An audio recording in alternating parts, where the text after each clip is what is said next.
आज आहे आषाढ एकादशी, तर मी विठूंचं दर्शन घ्यायला मंदिरात आले होते. आषाढी एकादशीला धार्मिकदृष्ट्या खूप महत्त्व आहे. या दिवशी उपवास करणे, विठ्ठलांची पूजा करणे आणि भजन करणे शुभ मानले जाते.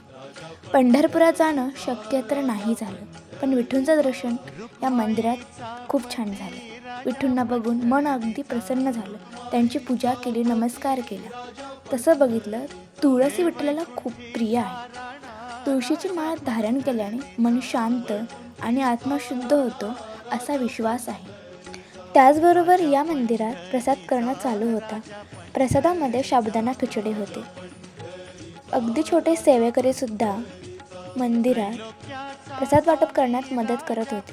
खरंच खूप छान वाटलं आपली संस्कृती जपताना. मग आम्ही साबुदाणा खिचडी खाल्ली.